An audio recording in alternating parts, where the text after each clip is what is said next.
तो अपने इस यूट्यूब चैनल में स्वागत है। आज क्लास 10th का साइंस में सेकेंड चैप्टर है अम्ल, क्षार एवं लवण। क्या है? आज सेकेंड चैप्टर है अम्ल, क्षार और लवण। सेकेंड चैप्टर है अम्ल, क्षार और लवण। तो देखिए अम्ल, क्षार और लवण क्या है। पहले तो अम्ल के बारे में जानेंगे। अम्ल क्या है? अम्ल है अम्ल यानी एसिड। अम्ल का इंग्लिश क्या होता है? एसिड। ये स्वाद में खट्टे होते हैं और नीले लिटमस को लाल में बदल देते हैं। इसका जलीय विलयन यानी H+ आयन होता है। इसका जलीय विलयन H+ आयन होता है। और एसिड शब्द लैटिक भाषा से लिया गया। यह किस भाषा से लिया गया है? लैटिक, जिसका अर्थ होता है खट्टा। अब देखिए इसमें क्या है कि प्रबल अम्ल क्या है। आपको एग्जाम में ऐसे ही पूछ सकता है प्रबल अम्ल क्या है। तो प्रबल अम्ल HCl यानी कठोर यानी बहुत ही मजबूत, H2SO4 HNO3। उसके बाद क्या है? दुर्बल यानी कमज़ोर अम्ल, CH3COOH यानी CH3COOH, ये दुर्बल अम्ल है। और लैटिक अम्ल भी दुर्बल अम्ल है। और ऑक्सैलिक कौन अम्ल है? ऑक्सैलिक अम्ल कौन है? दुर्बल अम्ल। अब देखिए सांद्र अम्ल। सांद्र अम्ल क्या है कि अम्ल अधिक मात्रा में होता है। ये जो एसिड है वो अधिक मात्रा में होता है और जल अल्प मात्रा में होता है, यानी H2O जो है वो कम मात्रा में होता है। तनु अम्ल क्या है कि अम्ल जो है एसिड वो कम रहेगा और जल की मात्रा अधिक रहेगा। आपको याद रखने के लिए देखिए सांद्र अम्ल वो है, सांद्र अम्ल क्या है कि जिसमें कि अम्ल की मात्रा अधिक होता है और जल की मात्रा कम होता है। और तनु यानी कि जल की मात्रा अधिक रहेगा और अम्ल की मात्रा कम रहेगा। आई होप कि आप समझ गए होंगे। अब देखिए आ रहे हैं क्षारक। क्षारक जो है वो उसको बेस कहा जाता है इंग्लिश में। क्षारक को क्या कहा जाता है? बेस। ये स्वाद में कड़वे होते हैं। ये स्वाद में कड़वे होते हैं और लाल लिटमस को नीला में बदल देता है। वो जो था वो नीले लिटमस को किस में बदल देता था? लाल में। और ये जो है क्षारक जो है वो लाल लिटमस को नीले में बदल देता है, यानी उसके अपोजिट है। और जलीय विलयन जो है इसका OH- आयन होता है। इसका जलीय विलयन क्या होता है? OH- ion. और परवल क्षारक, इसका परवल क्षारक जो है वो NaOH, एक ये है KOH और CaOH2। इसका परवल अम्ल कौन कौन सा है? NaOH, KOH और CaOH2 इसका परवल अम्ल है। और दुर्बल अम्ल एक है जिसका नाम है NH4OH। अब देखिए क्षारक। क्षारक जो है वो पहले क्षारक आप जान गए। अब क्षार देखिए एल्कलाई यानी जलीय घुलनशील क्षारक को क्षार कहते हैं। जो जल में घुल जाता है, जो जल में घुल जाता है वो कौन कौन सा है? NaOH, KOH, MgOH। ये आपको याद रखना है, ऑब्जेक्टिव में आ सकता है। ये भी ऑब्जेक्टिव में, यानी हम जितना भी अगर आपको दे रहे हैं असाइनमेंट के रूप में या आपको हम पढ़ा रहे हैं तो वो एग्जैक्टली यानी कि हूबहू क्वेश्चन उठेगा ही उठेगा। आप कोई इधर उधर सा है, कोई फेक या ये इधर उधर नहीं दे रहे हैं। तो देखिए अब क्या है? लवण यानी साल्ट। साल्ट जो है उसमें अम्ल और क्षारक दोनों परस्पर अभिक्रिया से प्राप्त होता है। जैसे अम्ल और क्षारक जो है वो दोनों अगर अभिक्रिया करेगा तो उससे क्या होगा? लवण यानी साल्ट उत्पन्न होगा। तो इसका उदाहरण क्या है? NaCl, KCl, यानी ये किसका उदाहरण है? लवण का। और क्षारक का उदाहरण क्या है? NaOH, KOH और MgOH, यानी क्षार का उदाहरण है। और लवण का उदाहरण है KOH, KCl और NaCl लवण का उदाहरण है। अब देखिए सूचक यानी इंडिकेटर, यानी किसी भी चीज़ को उसको समझने के लिए, यानी उसको क्या है क्या नहीं उसको जानने के लिए सूचक यानी इंडिकेटर की आवश्यकता होती है। तो उसी तरह की दिया गया है कि सूचक जो है किसी विलयन को अम्ल क्षार की उपस्थिति को दर्शाता है, यानी वो अम्ल है या क्षार है। तो इसका रंग और गंध अम्लीय क्षार के माध्यम से, यह मतलब किस तरीक़ा से वो बताता है? तो वो गंध और रंग के तरीक़ा से, ये दोनों के तरीक़ा से बताता है कि ये अम्ल है या क्षार है। देखिए सूचक कितने प्रकार का होता है? सूचक के प्रकार जो है वो प्राकृतिक सूचक, कृत्रिम सूचक और गंधीय सूचक। प्राकृतिक सूचक जो है वो भगवान के द्वारा ही दिया गया है, जो वो अपने यानी खुद वो नेचुरल है, यानी कि वो नेचुरल है, वो भगवान के द्वारा ही दिया गया है। और कृत्रिम जो है वो मानव के द्वारा निर्मित किया गया है कि वो मानव अपनी तरीक़ा से कुछ न कुछ प्रयोग करके वो जानते हैं। और उस गंधीय सूचक जो है वो गंध के आधार पर, यानी उसके कैसा उसका गंध है उसी के आधार पर जानेंगे। तो देखिए, प्राकृतिक सूचक आपको बता दें ये एक नेचुरल है जो पौधों में पाए जाते हैं, ओनली वन पौधों में पाए जाते हैं, जो लिटमस और लाल पत्ता गोभी और हाइड्रोजिया पौधों के फूल, हल्दी और फिर ये इसी का है। तो ये दोनों जो है हल्दी फिनॉल थी, समझ गए। देखिए, प्राकृतिक सूचक जो है वो इतना ही है, जैसे कि आप पौधों में ये प्राकृतिक सूचक आपको अगर आपको यानी ऑब्जेक्टिव में पूछ सकता है कि प्राकृतिक सूचक कहाँ पाए जाते हैं, तो वो किस में, पौधों में पाए जाते हैं। वो लिटमस को प्रदर्शित करता है और लाल पत्ता गोभी जो है वो उसको देखें। हाइड्रोजिया का पौधा आप नहीं देखे होंगे, हम आपको अगले वीडियो में बता देंगे कि वो पौधा का रंग। और हल्दी जो है उसका भी रंग कितना होता है, हल्दी फिनोल्थियन। तो ये जो है वो प्राकृतिक का सूचक है। अब देखिए, और कृत्रिम यानी संश्लेषित, कृत्रिम जो मानव द्वारा निर्मित, जैसे रासायनिक पदार्थ है, मेथिल ऑरेंज जो है वो इसमें यानी कृत्रिम मानव के द्वारा प्रदान किया गया है। अब देखिए, गंधीय सूचक में क्या है कि जैसे गंध यानी किसी पदार्थ का गंध अम्लीय और क्षारक के माध्यम में बता देता है, जैसे प्याज, लौंग, ये इसका गंध जो है वो गंध के आधार पर बता देता है कि यह कौन सा अम्ल है या क्षार है। अब देखिए, यह क्या दिया है, सूचक और रंग और गंध के में परिवर्तन अम्ल के साथ और रंग गंध परिवर्तन क्षार के साथ। देखिए, लिटमस जो ये सूचक लिटमस के द्वारा एक सूचित किया जाता है। जैसे लिटमस जो है वो एक यानी कि उसको अम्ल क्षार को जानने का एक माध्यम है, जो इसमें क्या है कि लाल रंग जब देता है तो वो नीला रंग का क्षार, यानी लाल रंग अगर होगा लिटमस में तो वो क्या है, अम्ल है। अगर लाल रंग है लिटमस में जब देता है वो कोई भी पदार्थ को, तो अगर वो लाल हो जाता है तो वो अम्ल हो गया, अगर वो नीला हो गया तो वो क्षार हो गया, ठीक है। और लाल पत्ता गोभी का रस अगर लाल है तो अम्ल है, अगर हरा हो गया तो वो क्षार हो गया। हल्दी अगर कोई बदलाव नहीं हुआ तो वो अम्ल है, अगर लाल हो गया तो वो क्षार में बदलित हो गया।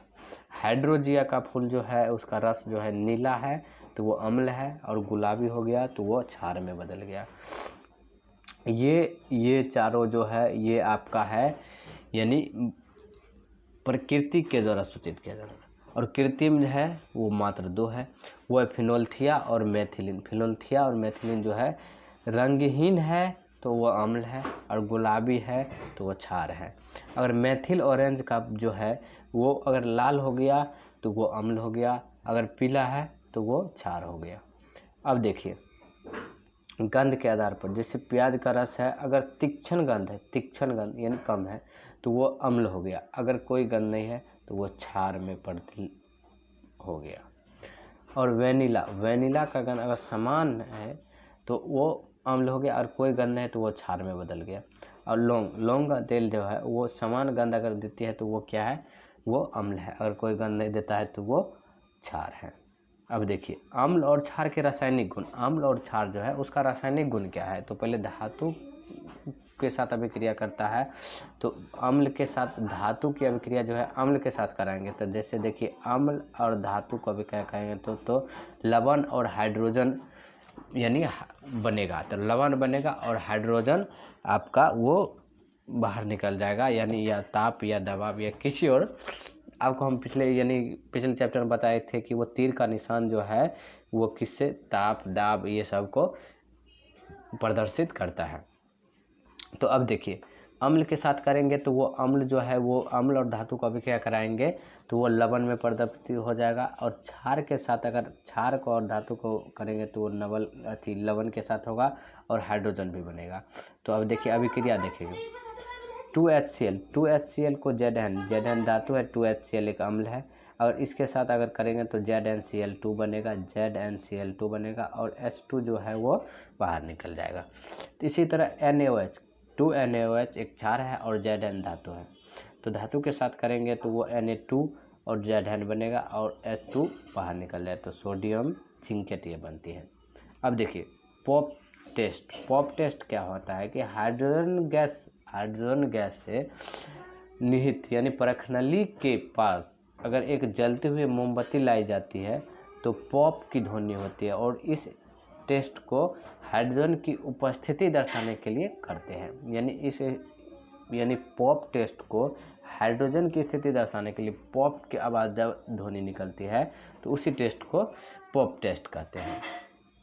अब देखिए धातु कार्बोनेट और धातु बाइकार्बोनेट के साथ अभिक्रिया करेंगे तो अम्ल के साथ जब अभिक्रिया कराएंगे, धातु कार्बोनेट क्या होता है कि Na2CO3 है धातु कार्बोनेट, और अम्ल जो है 2HCl आप जानते हैं, और इसके साथ अभिक्रिया कराते हैं तो लवण बनता है और CO2 और जल बाहर निकलता है। तो 2NaCl जो है वो जलीय है, और CO2 और H2O ये दोनों बाहर निकलता है, और क्षार के साथ इसी के साथ अभिक्रिया करते हैं। और धातु कार्बोनेट और धातु बाइकार्बोनेट को अगर क्षार के साथ अभिक्रिया कराते हैं तो कोई अभिक्रिया नहीं होती है, इसके साथ अभिक्रिया नहीं होती है। आपको एग्जाम में पूछ देगा ऑब्जेक्टिव के तौर पर कि धातु कार्बोनेट या धातु बाइकार्बोनेट के साथ अगर क्षार के साथ अभिक्रिया कराएंगे तो क्या रिएक्शन होगा, तो अभिक्रिया नहीं होगा। अगर इसी के साथ अगर अम्ल के साथ अभिक्रिया कराएंगे तो लवण और CO2 और जल निकलेगा, लवण तो निकलेगा ही और CO2 और जल दोनों निकलेगा। तो देखिए अगर अम्ल और धातु बाइकार्बोनेट से करेंगे तो अम्ल और CO2 दोनों जल निकलेगा, जिस तरह यहाँ देखिए अम्ल HCl है और NaHCO3 ये बाइकार्बोनेट हो गया और Na2CO3 कार्बोनेट हो गया। आपको याद रखना है कि ये और ये दोनों को रासायनिक नाम और उसका यानी नाम IUPAC नाम। तो NaCl और CO2 ये बाहर निकल गया, H2 और CO2। अब देखिए चूने के पानी का टेस्ट कैसे किया। चूने के पानी का टेस्ट देखिए, उत्पादित कार्बन डाइऑक्साइड को चूने के पानी से प्रभावित किया। जैसे चूना का पानी जो है उसके द्वारा कार्बन डाइऑक्साइड को यानी इसमें पार कराएगा, तो वो पानी यानी दूध के रंग हो जाता है, तो वो क्या हो गया चूने का पानी। यानी CaOH2 को अगर CO2 के साथ अभिक्रिया कराते हैं तो CaCO3 यानी CO3 और H2O बाहर निकल जाएगा, तो सफ़ेद अपक्षेप बचते हैं। और अधिक मात्रा में CO2 प्रभावित करने पर वह जल में घुले हो जाता है। जैसे देखिए यहाँ CaCO3 को H2 को CO2 के साथ अगर अभिक्रिया कराते हैं तो CaHCO3 2 वो जल में घुल हो जाएगा, यानी अधिक करेंगे तो। अब देखिए अम्ल एवं क्षार परस्पर अभिक्रिया, अम्ल और क्षार अगर परस्पर अभिक्रिया कराएंगे तो अम्ल और क्षार को अभिक्रिया कराएंगे तो लवण और जल बनेगा। ये आपको याद रखना, ऑब्जेक्टिव के तौर पर आपको पूछ सकता है।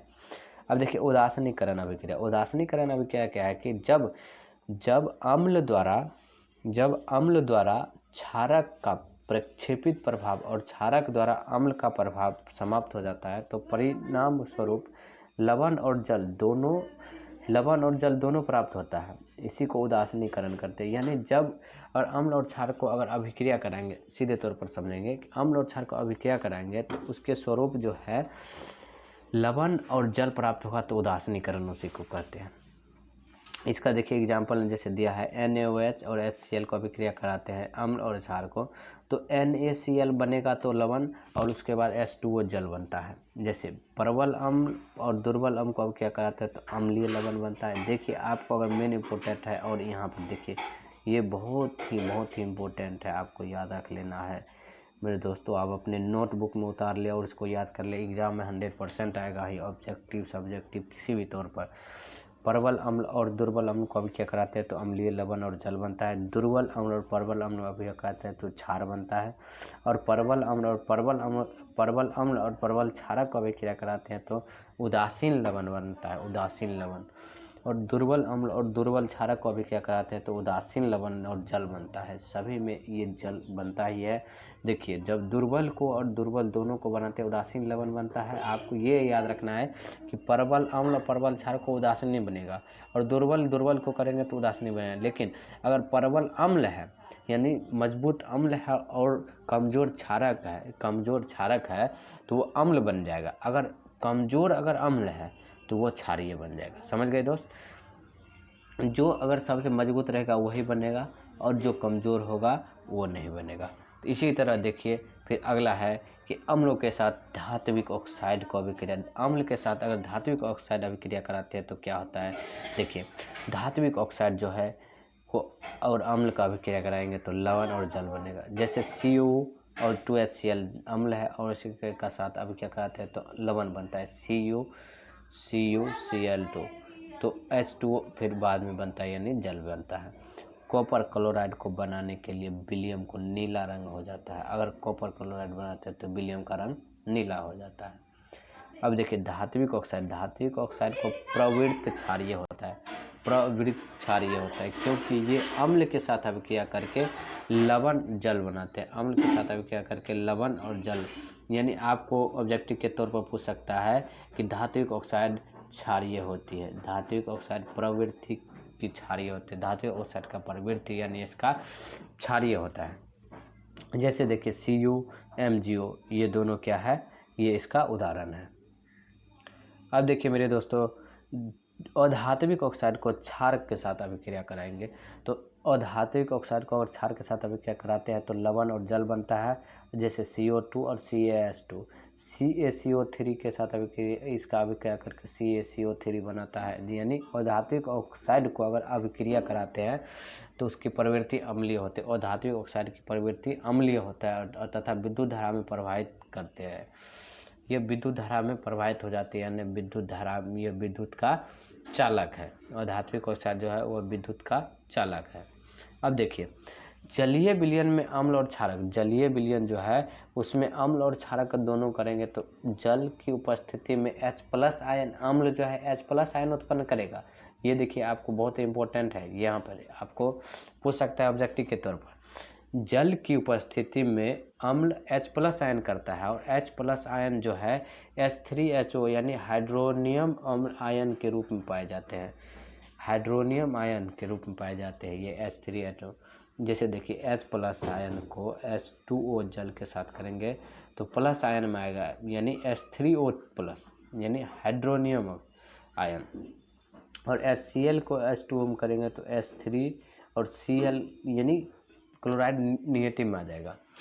और जलीय विलयन, जल की उपस्थिति में अगर क्षारक को यानी वो क्षारक का क्या हो गया OH- और H+ हो गया अम्ल का, H+ अम्ल का, आपको ये भी इंडिकेट याद रखना है, आपको पूछ सकता है। तो इसी के साथ करेंगे तो देखिए NaOH यानी एक मिनट NaOH, देखिए NaOH और H2O, NaHH2O के साथ अभिक्रिया करें तो Na+ आयन और OH जो है वो क्षारक को प्रदर्शित करता है और ये क्षारक बन गया, क्या हो गया, क्षारक। उसी तरह ये है MgOH2 को अगर H2O के साथ अगर इसको अभिक्रिया कराते हैं तो वो Mg2+ हो गया और 2H- यानी ये आपको क्या प्रदर्शित करता है कि यह एक अम्लीय है। अब देखिए सभी क्षारक जल में घुलनशील नहीं होते, यानी आपको ये भी याद रखना है कि सभी क्षारक जो है वो जल में घुलनशील नहीं होता है और जल में घुलनशील क्षारक को क्षार कहते हैं। देखिए बहुत ही इम्पोर्टेंट है, यहाँ पर देखिए बहुत ही इम्पोर्टेंट है ये, आपको देखिए कि सभी क्षारक जल में घुलनशील नहीं होता है, जो जल में घुलनशील होता है उसको क्षार कहते हैं। सभी क्षार क्षारक होते हैं, सभी क्षार क्षारक होते हैं परंतु सभी क्षारक क्षार नहीं होते। देखिए मेरे दोस्तों बहुत ही इम्पोर्टेंट, आप यहाँ पे बहुत स्टूडेंट फंस जाते हैं कि क्षार जो जल में घुलनशील नहीं होते, यानी सभी क्षार जो है वो जल में घुलनशील नहीं होते हैं और जल में घुलनशील क्षारक को ही क्षार कहते हैं और सभी क्षार क्षारक होते हैं, यानी जो जल में घुलनशील होता है वो क्षारक होता है लेकिन सभी क्षारक जो है वो क्षार नहीं होते। याद रखना है, बहुत इम्पोर्टेंट। अब देखिए, जल के साथ अम्ल और क्षारक को मिलाते हैं तो सावधानी बरतनी। देखिए मेरे दोस्तों, जल के साथ अम्ल या क्षारक को मिलाते हैं तो सावधानी बरतनी चाहिए, क्योंकि हमेशा अम्ल और क्षारक को जल में ही मिलाना चाहिए, लगातार इसे हिलाते रहना चाहिए, क्योंकि यह प्रक्रिया अत्यंत ऊष्माक्षेपी होता है, अत्यंत ऊष्माक्षेपी होता है। आपको ये पूछ सकता है कि अम्ल और क्षार को जब हम क्या कराते हैं और उसको कोई भी बीकर में रख कर उसको हिलाते हैं तो उसकी प्रक्रिया जो है कि क्या होती है, ऊष्माक्षेपी होती है। देखिए मेरे दोस्तों, अम्ल है,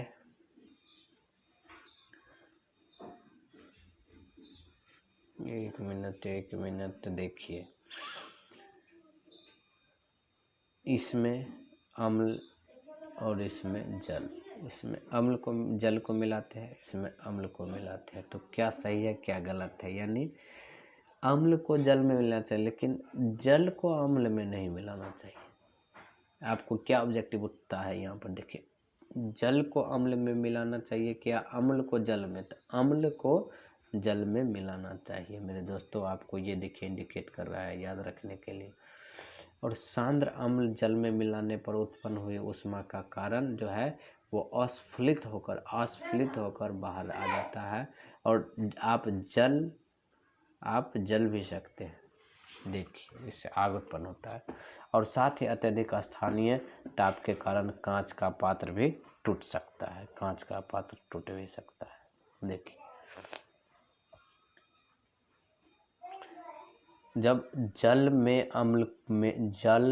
को अम्ल में मिलाते हैं तो मिश्रित आस्फित होकर बाहर निकलता है। ये आपको वेरी इंपॉर्टेंट है, अस्थानीय ताप के कारण कांच टूट भी सकता है। वेरी इंपॉर्टेंट है, आपको ये ऑब्जेक्टिव में पूछ सकता है इस बार के बोर्ड एग्जाम में। तो आई होप, थैंक यू कि आप समझे होंगे। इस वीडियो को लगातार अच्छी तरह से देखिए, और आपको कोई डाउट हो तो कमेंट सेक्शन में लिखिए। आपको अगले वीडियो में हम फिर मिलते हैं। थैंक यू, जय हिंद मेरे दोस्तों।